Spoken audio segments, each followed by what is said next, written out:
तर या ठिकाणी आपण क्वेश्चन नंबर 19 सॉल्व करणार आहे. The moment of inertia of ring about an axis passing through the centre and perpendicular to its plane is I.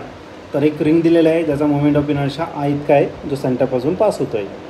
It is rotating with angular velocity omega एवढ्या स्पीडने तो rotate होतो आहे.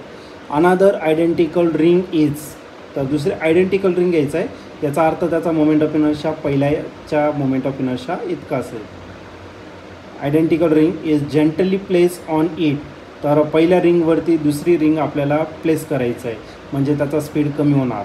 Okay, place on it so that there centre coincide, म्हणजे कोॲक्सेली आपल्याला तो place करायचा आहे. ओके, कोनसेंट्रिक पण असतील आणि कोॲक्सेली पण असतील.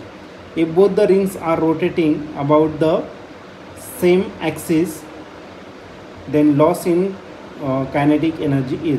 तर ते दोन्ही एकाच ॲक्सिस भोवती फिरणार आहे तर त्या केसमध्ये लॉस इन कायनेटिक एनर्जी किती असेल. तर हा क्वेश्चन 2018ला आलेला आहे.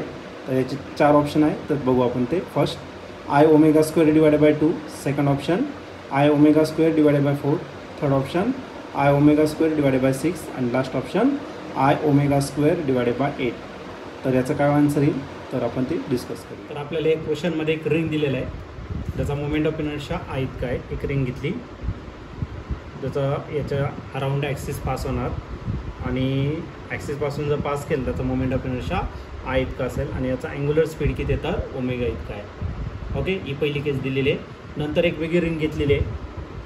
ही पहिली रिंग आहे त्याच्यावरती दुसरी रिंग आपल्याला टाकायचं आयडेंटिकल आहे म्हणजे मोमेंट ऑफ इनर्शिया दोघांचा कसा आहे सेम आहे. ओके, तो कोॲक्सेली याच्यावरती काय करायचं आपल्याला प्लेस करायचा. तर या केसमध्ये लॉस इन कायनेटिक एनर्जी किती झालेली असेल ते आपल्याला एक ठिकाणी फाईंड करायचं बाय लॉ ऑफ कन्झर्वेशन. आता या केसमध्ये जर घेतलं तर स्पीड तुमचा कमी जास्त होणार. ओके, सुरुवातीला ज्यावेळेस होता तेव्हा त्याचा स्पीड जास्त राहणार पण जसं तुम्ही नवीन रिंग त्याच्यावरती टाकणार त्याचं स्पीड काय होणार आहे कमी. म्हणजे आपण या ठिकाणी 100% law of conservation of angular momentum या ठिकाणी यूज करू शकतो. आणि what is law of conservation of angular momentum? It is L1 is equal to L2. L1 जर घेतला तर Lचा फॉर्म्युला काय असतो आय ओमेगा. मग पहिल्या केसमध्ये पहिल्या रिंगचा मोमेंट ऑफ इनर्शिया आय इतका आणि त्याचा अँग्युलर स्पीड किती दिलं तर ओमेगा इतकं झालं. ही पहिली केस. आता पहिल्या केसमध्ये फक्त एक सिंगल रिंग आहे पण दुसऱ्या केसमध्ये दोन्ही रिंग कोॲक्सिली प्लेस केलेला आहे म्हणजे याचा अर्थ दोघांचा मोमेंट ऑफ इनर्शिया किती असणार आय आणि याचा अँग्युलर स्पीड नवीन घेऊ आपण. दोन्ही एकाच कॉमन स्पीडने रोटेट होणार आहे त्याला आपण ओमेगा 1 घेतलं.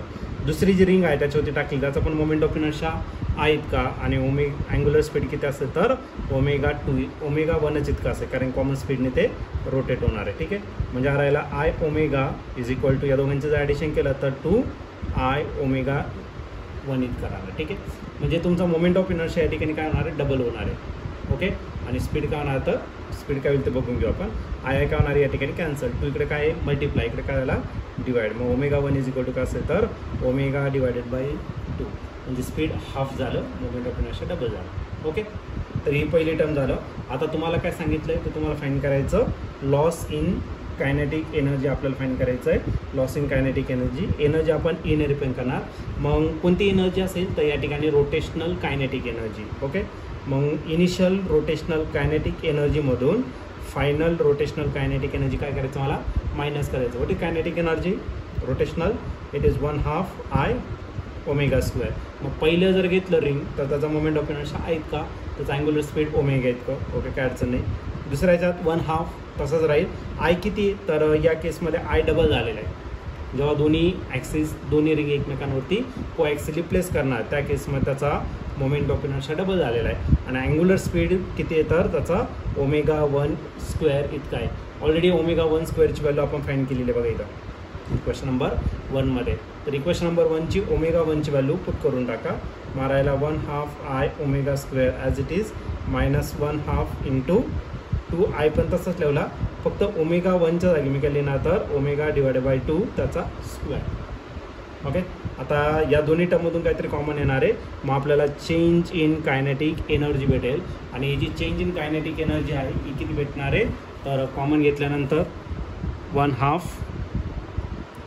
I omega square me common घेतला आणि इथं अनकॉमन राहिले पूर्ण टर्म कॉमन घेतलेली आहे म्हणजे इथं काय राहिलं फक्त 1 राहिलं मायनस 1/2 गेला आय एक टर्म गेला आय पण गेला आणि ओमेगाचा स्क्वेअर पण गेला म्हणजे काय राहिलं इथं 2 आणि याचा स्क्वेअर जर केला तर 1/4. 2 डिवायडेड बाय 4. तर त्याला सिम्प्लिफाईड करून घ्या, काय अडचण आहे. 1/2 I ओमेगा स्क्वेअर तसाच लिहा.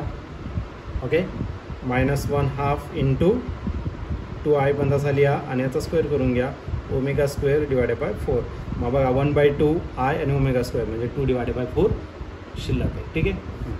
याला जर 2ने डिवायडेड केलं, 2 1 1, 2 2 की झाला 4. मग 1/2 I ओमेगा स्क्वेअर तसाच असेल आणि इन ब्रॅकेट 1 - 1/2. 1 - 1/2 किती? 1/2.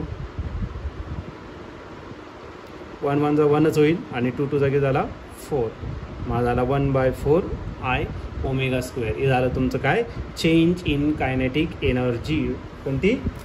लॉस इन कायनेटिक एनर्जी म्हणून रोटेशनल कायनेटिक एनर्जी. जर तुम्ही याचा ऑप्शन जर बघितलं तर ऑप्शन नंबर तुम्हाला भेटेल B option, that is I omega square divided by 4.